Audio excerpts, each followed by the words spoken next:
Parce que, il y a aussi se pose aussi la question de qu'est-ce qu'on fait face à des drones qui représentent pas une menace évidente? Est-ce que ça vaut le coup de les abattre ou pas?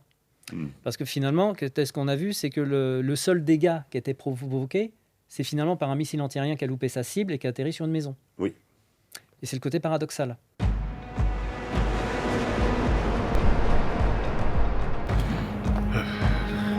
Vas-y, avance.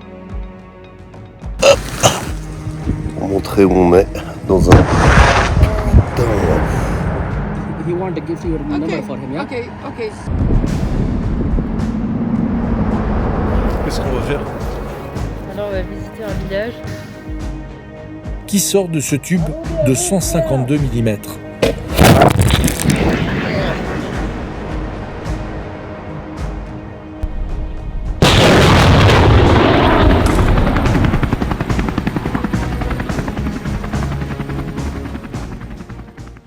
Bonjour à tous, chers abonnés d'Omerta, chers amis de la chaîne YouTube d'Omerta, également abonnés de notre application qu'on peut trouver, qu'on peut télécharger et qui coûte 5 € par mois. Je le rappelle souvent parce que les abonnés de la chaîne d'Omerta parfois ne savent pas qu'il y a une application sur laquelle vous pouvez trouver l'ensemble de nos documentaires. Vous me direz, les documentaires, il y en a aussi en gratuit sur la chaîne YouTube.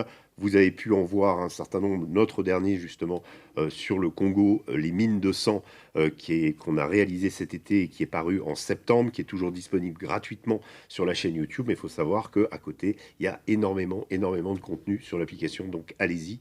Il y a également le magazine, aussi sur le Congo et sur la région des Grands Lacs, toute la problématique des minerais, des terres rares, vous savez, on en parle beaucoup avec Donald Trump, mais également des massacres qui se poursuivent en Ituri et au Kivu, où nous nous sommes rendus l'été dernier. Donc tout ça, c'est dans notre magazine Congo, silence, on tue, pour alerter et puis pour prendre conscience des enjeux qui se passent en Afrique aujourd'hui. Voilà, aujourd'hui, je ne vais pas du tout vous parler d'Afrique, on en a beaucoup parlé. On va revenir sur un thème qui nous est cher à Omerta parce qu'on a fait aussi beaucoup de reportages sur le front en Ukraine, également sur le front de Koursk l'hiver dernier, et on continue à nous rendre dans ces zones. Donc on va parler guerre en Ukraine, mais on va parler technique et évolution de la guerre, changement radical à la fois pour le soldat, pour le fantassin de base, également au niveau de l'équipement, et on va parler d'un phénomène. Le phénomène d'aujourd'hui dans la guerre, ce sont les drones. Et pour cela, je reçois Olivier Dujardin. Bonjour. Olivier. Et Lauraline Maniglier. Bonjour. Bonjour. Alors, je vais vous présenter. Olivier, vous étiez venu déjà, je crois, pour un podcast, pour un entretien chez Omerta. Olivier, vous êtes consultant en guerre électronique. Lauraline, vous êtes product manager chez Cerber. Et je vais vous demander de vous présenter un petit peu, qu'on voit un petit peu l'ensemble de vos activités. Et ensuite, je présente votre livre que vous avez coécrit, Drone et lutte anti-drone aux éditions Ellipse. Voilà, à vous Olivier. Bonjour. Donc moi, mon passé, j'ai passé un peu plus de 20 ans dans l'armée. J'ai commencé dans l'aéronautique navale, après j'ai basculé plus que dans l'étude des systèmes d'armes. Tout ce qui était guerre électronique, analyse des systèmes solaires, des missiles, etc. J'ai quitté l'armée pour après, j'ai fait un peu de contre-espionnage industriel et j'ai travaillé dans tout ce qui était lutte anti-drone pendant 4 ans. Très bien. Bonjour à tous. Alors moi, j'ai rejoint le milieu de la défense il y a 5 ans, où je travaille auprès de petites entreprises, TPE, PME, dans l'industrie de défense. Et il y a 3 ans, donc, j'ai rejoint Cerber, qui fabrique des systèmes de lutte anti-drone basés sur l'analyse du spectre radiofréquence. Et à côté de ça, j'ai également une activité de réserviste opérationnel au sein de la section technique de l'armée de terre en tant que réserviste.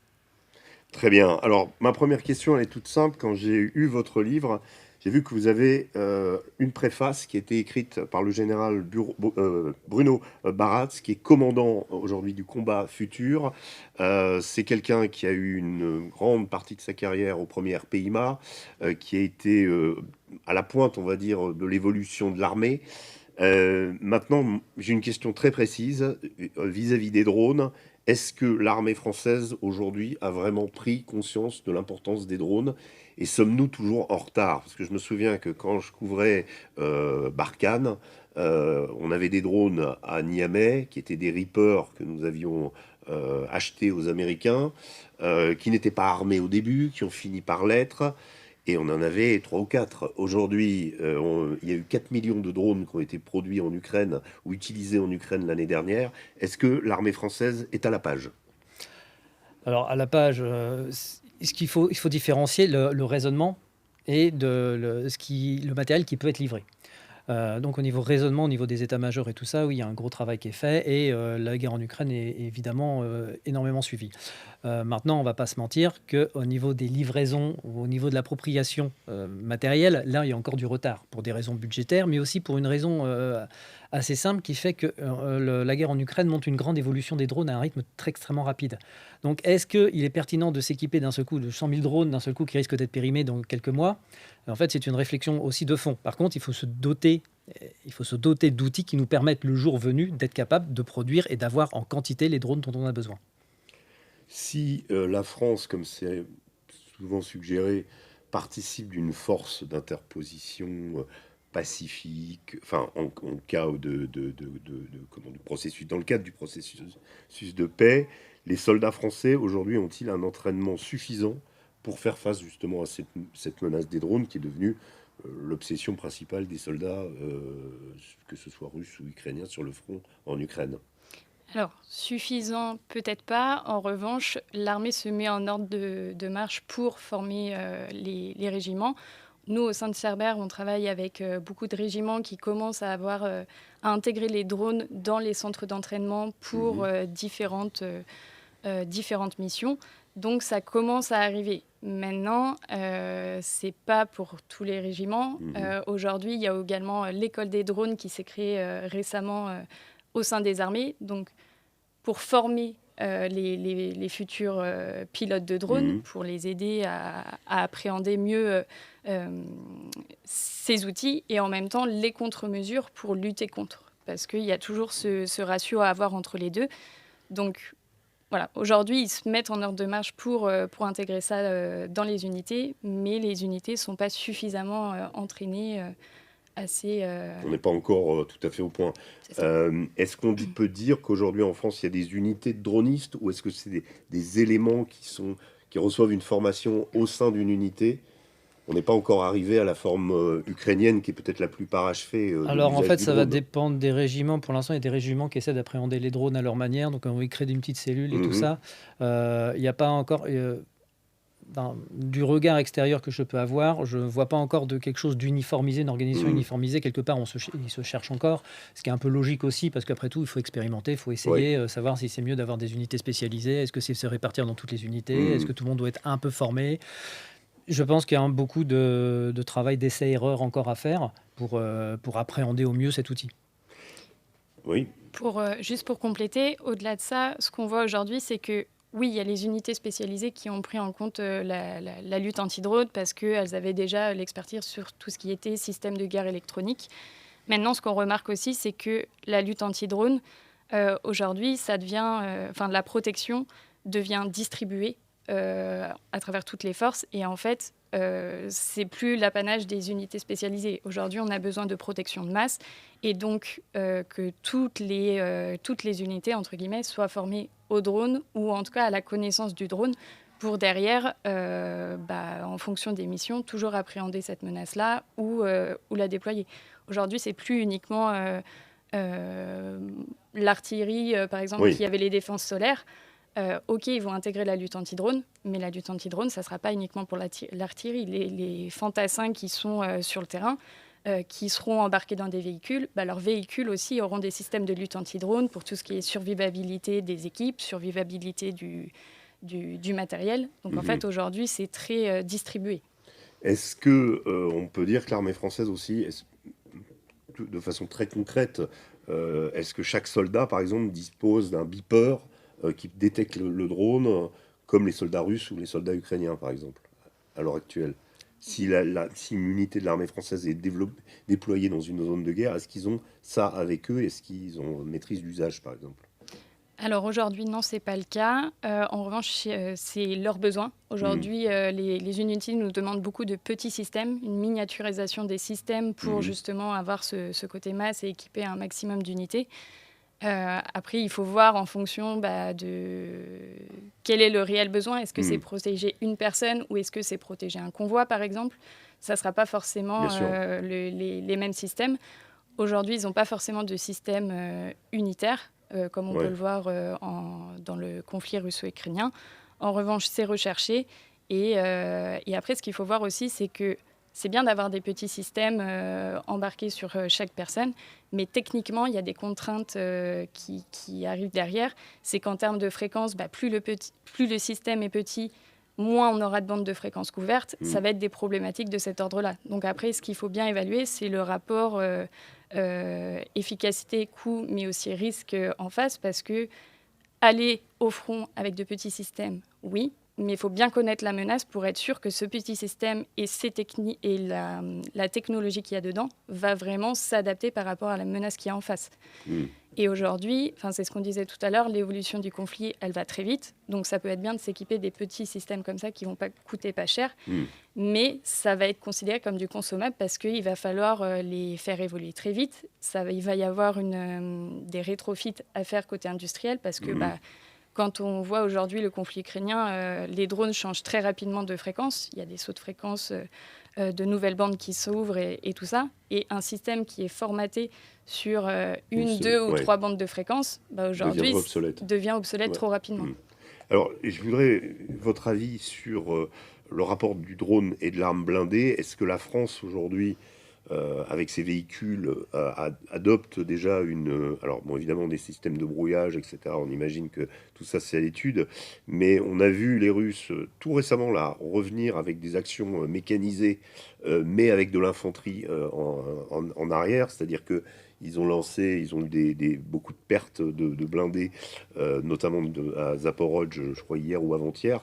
Mais l'assaut s'est poursuivi avec de l'infanterie, parce que les blindés ont été neutralisés assez rapidement. Est-ce qu'en France, on a intégré cette donne que l'arme blindée n'était plus, je mets l'artillerie à part, n'était plus le souverain du champ de bataille, que le char, forcément, en Ukraine, est utilisé comme de l'artillerie, et qu'il y a toute une redistribution, voire une obsolescence de certains véhicules dans ce type de conflit? Alors c'est difficile à dire parce qu'au niveau des militaires, je pense qu'ils en prennent conscience maintenant. Il y a on appelle le délai industriel. C'est-à-dire qu'on est sur des grands programmes qui prennent des années à être mis en place, sur des commandes qui sont étalées sur des fois des décennies. Et on ne fait pas évoluer un véhicule comme ça. Et donc là, aujourd'hui, il y a vraiment un retard de ce côté-là, dans le sens où les véhicules qu'on reçoit aujourd'hui n'ont pas été conçus pour ce type de guerre. Et donc n'intègrent pas cette menace. Donc en fait, il y a des programmes, il y a des réflexions pour les adapter, pour apporter ça, mais c'est pas encore effectif. Donc effectivement, aujourd'hui, nos véhicules seraient, s'ils étaient engagés du jour au lendemain, comme ça, sur ce type de terrain, et forcément, ils subiraient des pertes importantes. Mais ils ne seraient pas engagés comme ça de toute façon. Dans ce cas-là, on apporterait sans doute quelques couches de protection supplémentaires. Mais c'est vrai qu'au départ, tous les véhicules qu'on a aujourd'hui dans l'armée française, aucun n'était pensé dans le cadre d'une guerre ou avec des drones. Oui.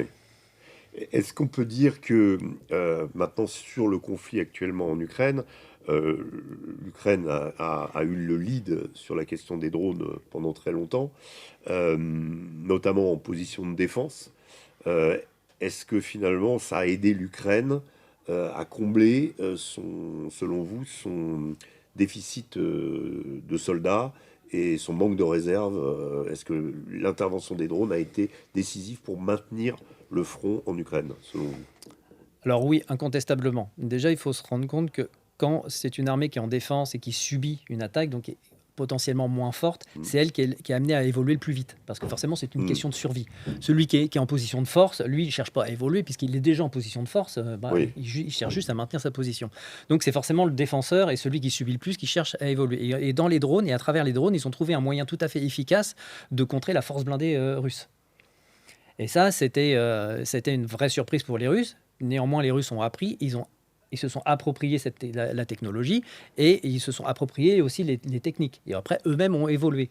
Et aujourd'hui, il y a une forme d'équilibre qui s'établit parce que les drones, comme ce sont des technologies qui permettent d'évoluer très rapidement, eh ben on a du mal à garder une supériorité dans le domaine. Parce que vous faites quelque chose qui fonctionne, et ben l'adversaire, On va le 2-3 copier. semaines après, va le copier très rapidement. Mm. Donc vous ne gardez pas une supériorité dans ce domaine-là. Est-ce que vous pouvez nous indiquer ou indiquer à nos auditeurs quel a été l'apport des drones filaires, notamment sur le conflit, puisque la dernière fois qu'on est allé faire un documentaire à Koursk, il n'avait pas encore été introduit. Est-ce que c'est ça a été un vrai plus pour les Russes, notamment, parce que c'est eux qui les ont utilisés beaucoup. Voilà. Alors, la technologie des drones filaires, ça a énormément apporté en termes d'élongation.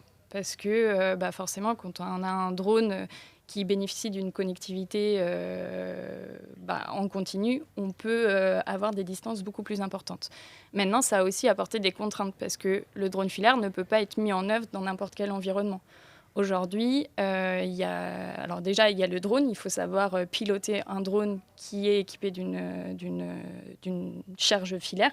Parce que déjà, il faut que le drone ait les dimensions pour emporter cette charge supplémentaire. Il y a aussi le côté manœuvrabilité du drone, puisque il faut prendre en compte le fil qui va se dérouler et qui potentiellement va se coincer dans des arbres ou des choses comme ça. En fonction du pilotage qu'on va avoir, il ne faut pas que le fil vienne à se faire couper par une des hélices du drone. Et voilà, donc en fait, c'est toujours le ratio, savoir dans quel environnement on va mettre un drone filaire, pour quel type de mission. Aujourd'hui, on ne pourrait pas remplacer tous les drones par des drones filaires sous prétexte qu'on va avoir une élongation beaucoup plus importante. Ça va marcher dans des zones très dégagées. Maintenant, dans des zones beaucoup plus avec beaucoup d'éléments de terrain, ça risque d'être plus compliqué à mettre en œuvre. Alors, je voulais vous également sur la fabrication, notamment côté russe, des drones, puisqu'il y a on va dire une production industrielle. On a rencontré, lors d'un de nos reportages, un technicien droniste chinois, de Chine, pas quelqu'un de...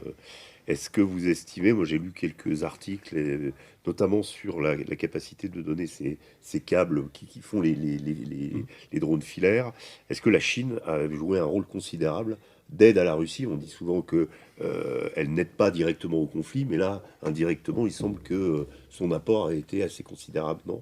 Je dirais qu'elle a aidé considérablement la Russie, mais pas que la Russie, l'Ukraine aussi. Oui. Parce que l'essentiel des moteurs et des batteries qui sont fabriqués pour les drones viennent de Chine. Même les sous-éléments, même si on commence à construire des batteries, en fait, les éléments internes des batteries, eux-mêmes viennent de Chine. Et sur la production de moteurs les contrôleurs de vol, 80% de la production mondiale quasiment vient de Chine.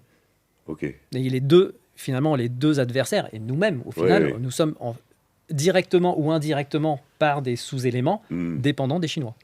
Mais là, c'est les Ukrainiens qui s'en plaignent, Volodymyr Zelensky en particulier, que certains éléments des drones russes sont des productions occidentales. Oui, bien sûr, mais là, il faut réussir à séparer les choses. C'est-à-dire qu'il y a un embargo qui a été fait sur de l'électronique de pointe, mais il y a tout un tas d'électronique qui est, on va dire, grand public, qu'on va retrouver dans des caméscopes, dans des composants, on va dire, similaires, dans plein d'éléments, dans les voitures et autres, qui, eux, ne peuvent pas être tracés. Donc, en fait, finalement, les Russes peuvent les acheter via un intermédiaire, via un autre pays, et les revendre, et les racheter sur un pays qui les revend. Ce n'est pas vraiment un problème, et ça ne peut pas vraiment être empêché. Ou alors, il va falloir tout tracer, et c'est-à-dire que votre téléphone portable va devenir matériel usage dual, et de là, va falloir faire une traçabilité sur des milliards d'équipements. Et ça, ce n'est pas possible. Donc, il est évident qu'il y a une part de composants qui ont un usage... plus ou moins standard sur des tas de fonctions qui, eux, vont continuer à circuler. Et en fait, on ne peut pas l'empêcher. Alors, pendant cette guerre en Ukraine, un peu avant, je vais revenir à l'époque de la guerre des 40 jours entre l'Arménie et l'Azerbaïdjan, qui avait mis en lumière l'excellence des Bayraktar turcs, qui eux-mêmes ont été utilisés au début, côté ukrainien. Ensuite, il y a eu l'introduction des Shahed iraniens, reformatés par les Russes en Geran 2. Ça vous a surpris, vous, qui êtes expert, de voir que des pays, on va dire, qu'on n'attend pas nécessairement, arrivent à produire des drones bon marché et qui, utilisés en essaim sur des sites notamment électriques ou sur le réseau électrique ukrainien, arrivent à véritablement causer des dégâts considérables. J'aurais Non, du mais mal bien à me sûr. positionner. Mais que ça vienne de l'Iran, que tout à coup, alors on sait que l'Iran maîtrise des technologies, mais c'est quand même ça a été quand même un game changer qu'on n'attendait pas. Enfin, bien Alors, qu'on ait trouvé la parade, mais très il faut voir tardivement que quand le même. drone est une sorte de porte d'entrée, on va dire, pas chère dans le monde de l'aéronautique. Hmm. Donc pour des pays Pour qui vous, c'est n'avaient... la nouvelle aviation? c'est pas la nouvelle aviation, c'est quelque chose qui se rajoute dans l'ensemble de Oui, l'aviation. Ça ne bien fera sûr. pas disparaître le reste. Les armes sont souvent des systèmes en plus et qui Oui. remplacent rarement. Hmm. En fait, c'était une manière pour des pays qui n'avaient pas de structure, comment dire, de capacité industrielle pour produire de l'aéronautique standard. Et ben, c'est une manière de se doter de capacités aériennes à moindre coût. Donc en fait, c'était une manière de faire un pas de côté. Les Turcs ont utilisé les compétences acquises pour construire des drones pour maintenant fabriquer des avions de combat. C'était leur porte d'entrée. Pour les Iraniens, c'est un peu la même chose. Et il se trouve que ces systèmes, finalement, ont un rapport coût-efficacité qui est extrêmement intéressant. Et donc, ils trouvent leur place dans l'arsenal militaire. Donc, est-ce que c'était surprenant? Finalement, avec le recul, non. C'est même assez logique. Maintenant, est-ce qu'on l'avait vu venir? Pas forcément. Trop habitué à voir un peu les arsenaux habituels tels qu'on les imagine. Et ce nouveau venu, finalement, un peu surpris par l'ampleur qu'il a pris en si peu de temps. Et on attendait effectivement une forme de robotisation du champ de bataille à tous les niveaux, dans tous les milieux. De là à dire est-ce que ça s'impose si rapidement sur le champ de bataille, ça a surpris, oui. Alors maintenant, je voudrais évoquer la défense de l'Europe, puisque on a entendu beaucoup parler de drones récemment, y compris avec un pétrolier qui, soi-disant, les transportait, mais qui en fait ne les transportait pas. Bref, il y a eu beaucoup d'agitation autour des drones. Mais je voudrais vous faire réagir sur ces drones russes qui arrivent en Pologne. Immédiatement, la chasse, un des pays européens qui, en l'occurrence à ce moment-là, les Pays-Bas, envoie leur F-35 qui abattent un ou deux drones. D'ailleurs, je crois qu'il y a maintenant un macaron sur les avions à côté du cockpit avec la forme du drone. Sauf que le missile utilisé pour l'abattre coûte $500 000 et que le drone coûte $20 000. Comment on résout ce problème? Déjà, le drone, je pense qu'il coûtait moins cher que $20 000. Encore Donc, moins cher, ouais, je peut-être. pense qu'on est plutôt, estimation des prix, plutôt autour de 2000 en Ouais, réalité, ouais. puisque c'est une version de base sans rien à Oui, il n'y a l'intérieur. même Donc, pas de charge. il n'y a en aucune plus. charge, ni électronique, ni moyen de Ouais. transmission. Donc là, on est vraiment, c'est Ouais. une coque en mousse, du polystyrène, un moteur, de l'essence. Bon, voilà, c'est extrêmement basique. Donc effectivement, là, on a un vrai problème. On a un vrai problème de dissymétrie.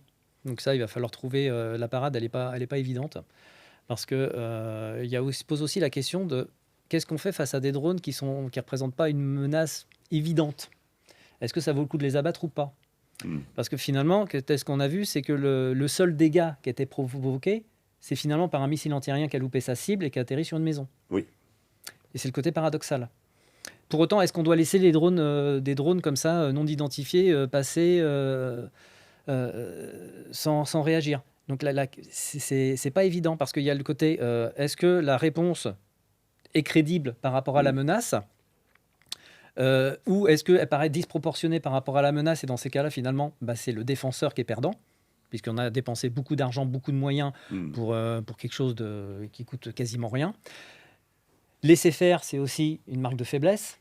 Donc en fait, la réponse, elle est loin d'être évidente. Et aujourd'hui, il n'y a pas vraiment de solution miracle. Parce qu'il y a aussi l'autre élément, comment on sait si le drone il est armé ou pas? Oui. Donc dans ces cas-là, est-ce qu'il faut penser plutôt une défense, de dire, voilà, ils vont plutôt attaquer des zones, des points sensibles? Le mur anti-drone d'Ursula von der Leyen, vous y croyez à l'efficacité des capteurs qui seraient le long de la frontière orientale de l'OTAN? Alors, il y a plusieurs sujets à prendre en compte. La faisabilité, elle reste à démontrer, mais sur plein de sujets, que ce soit les aspects techniques, opérationnels, économiques. Aujourd'hui, quand on parle de mur anti-drone, ça signifie avoir une couverture en continu sur l'intégralité de la frontière à l'est de l'Europe. Déjà, par rapport à ça, on peut parler de l'échelle et le ramener à l'échelle ukrainienne. Aujourd'hui, on le voit dans le conflit russo-ukrainien. L'Ukraine, qui est quand même un laboratoire d'expérimentation où on voit que la défense, dans tout ce qui est défense aérienne, a du mal à verrouiller et à garder un ciel étanche. Oui. Nous, ce qu'on veut faire, c'est l'étendre sur une frontière qui est beaucoup plus importante. Et aujourd'hui, si un dirigeant n'arrive pas à verrouiller son espace aérien en temps de guerre, comment nous, on va arriver à le faire en temps de paix avec toute la bureaucratie qu'on va avoir, parce que là, on va parler d'interopérabilité entre les systèmes, on va parler de différents pays qui vont s'impliquer, donc ça va être des enjeux complètement différents. Systèmes qui coûtent, on le rappelle, très cher et qui sont peu nombreux. Alors, les patriotes ou les TAD, il n'y en a pas beaucoup. Déjà, il y a l'aspect protection continue. Ouais. Mais effectivement, cette continuité implique de la densité. Ça veut dire la densité de systèmes qu'on va retrouver tout au long de la frontière. Et pour lutter contre quel type de drone ? Parce que le spectre de la menace drone, il est immense. On peut avoir des petits drones issus du commerce qui vont être modifiés jusqu'à les systèmes d'armes militaires qui sont utilisés dans les conflits modernes. Donc voilà, une densité de matériel, mais pour lutter contre quel type de drone ? Parce que déjà, en termes de densité de matériel, ça ne va pas être les mêmes réponses. Donc ça veut dire peut-être qu'on va avoir différentes couches de matériel, donc un coût supplémentaire, parce que cette densité va impliquer des ressources financières, mais aussi des ressources humaines, parce que derrière, il faudra bien avoir des opérateurs qui vont mettre ces systèmes, ou en tout cas, même si c'est des systèmes autonomes, qui vont décider de choisir d'employer tel ou tel moyen. Tout à l'heure, on parlait de la question des coûts. Peut-être qu'on n'enverra pas un missile, mais qu'on mettra plutôt de la radiofréquence, du brouillage électromagnétique ou des choses comme ça. Donc, ça va être d'avoir des réponses proportionnées. Et au-delà de ça... Et ça veut dire qu'en termes de la chaîne de commandement, tout va changer, en fait. Parce que par rapport à la vieille armée, en fait, c'est quand même, en l'espace de 3 ans de guerre en Ukraine, on a compris que ça serait plus jamais... Il y a des scènes, des choses que nous-mêmes, journalistes, avons pu filmer qui n'existent plus. Notamment le regroupement de fantassins à plus de 10 individus, quoi. Aujourd'hui, c'est 6-7 personnes ensemble, et encore. Donc tout ça il va falloir tout changer, en fait, non ? Alors, c'est pas tout changer, mais c'est plutôt évoluer. Déjà, sur la chaîne de commandement, aujourd'hui, dans les armées, on parle beaucoup de laisser... j'ai plus le terme... L'initiative Voilà, de laisser une initiative... Une décentralisation du commandement. Ouais. Voilà, alors, pas forcément du commandement de manière générale, mais de laisser l'initiative aux personnes sur le terrain qui sont, eux, face à la menace et qui sont capables, ils ont l'orientation, la grande direction, mais derrière, c'est à leur initiative de pouvoir répondre et de lutter contre cette menace-là.